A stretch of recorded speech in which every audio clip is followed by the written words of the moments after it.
This is Sam from Sam Strings, and today I'm going to be playing for you and hopefully giving you a few good tips with a metronome, the two middle school region etudes. The first one is Lee number 5 from his Melodic etude series. The second, which will be in a different video, is the Dots Hour. It's number 35 in the Schroeder book. But first, let's do Lee. It's marked allegro con moto, which means fast with motion. But the marking they've given us is 82 to 92 per quarter note. This is 92 in case you're wondering, which is quite a bit slower than what I would normally call an allegro. But it's also very challenging at that slower tempo. As you probably already are aware, there's a lot of long bows in this. So sustaining, getting a beautiful sound at a slow tempo is actually pretty hard. And it contrasts with the faster tempo they gave us for the Dots Hour. So what I'm going to do is I'm going to play from the beginning. I'm going to stop at certain spots that I think warrant attention. And then we'll play straight through from the beginning to the end together. Hopefully, I'll play better the second time, and so will you. Here we go. We're in A minor. Ominous. Vibrato. 2, 3, 4.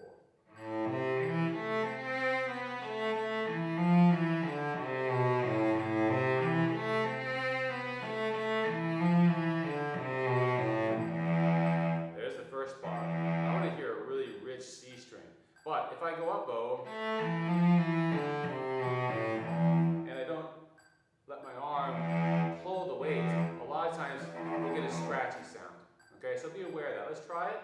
And before you play that low E, make sure your arm is already at the C string level, not the A string or the D string or the G string, but way down here. So let's try measure 4 up bow. 1, 2, 3, 4. Are you there? Try without stopping. 2, 3, 4. Good. Now let's go on. Measure 4. 1, 2, ready, go.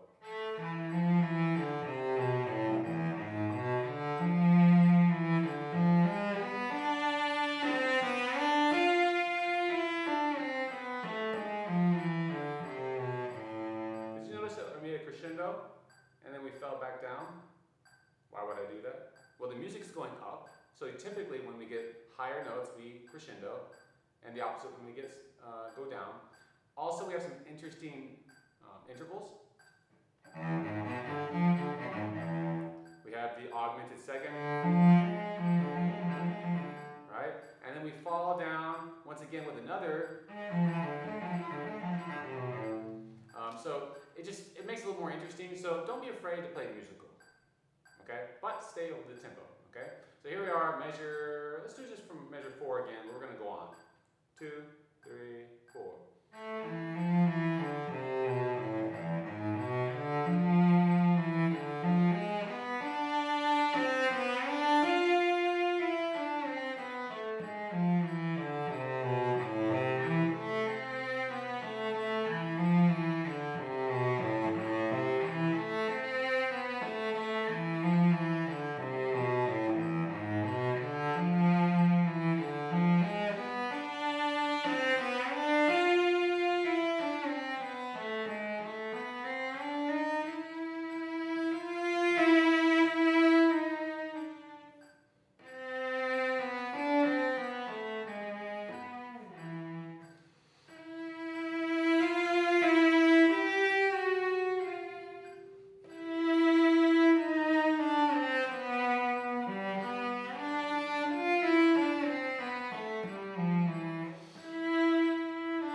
Triumphant part to me. We have all this kind of noodling around with accidentals, chromatics,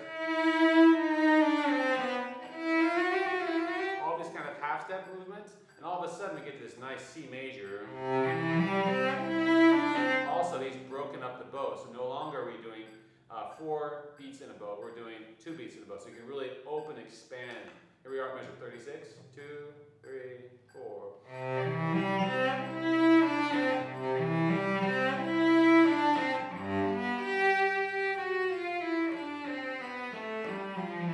That's a really long bow.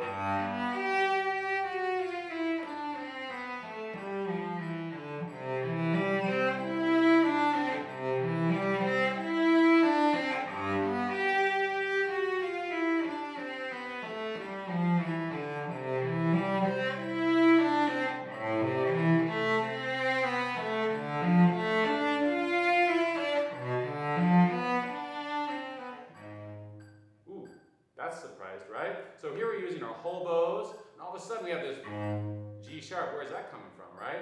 So here is 44, 2, 3, 4.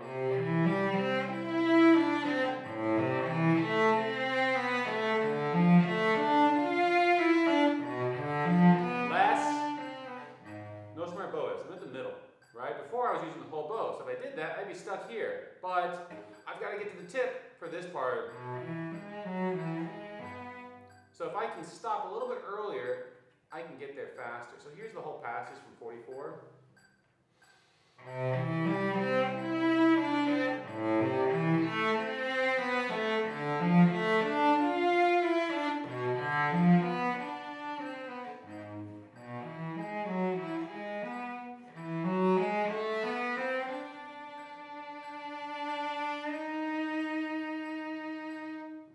So just be really sensitive that we don't do this. This is 47. That's ugly, right? So just one more time, 47.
How dare me? So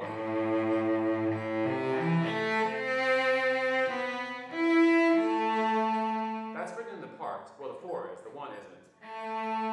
But then the next time it repeats, 1,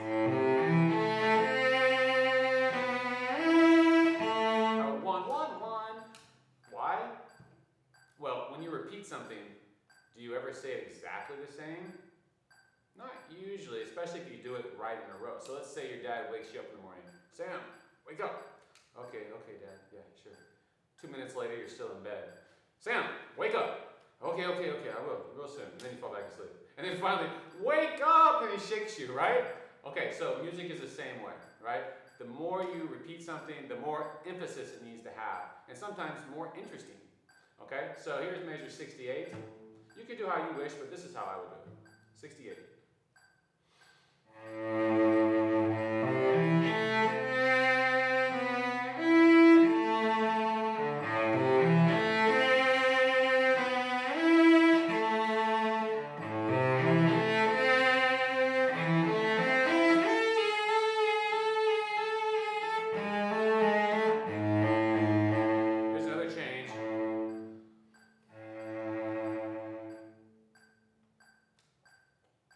So let's play through all the way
Happy practicing!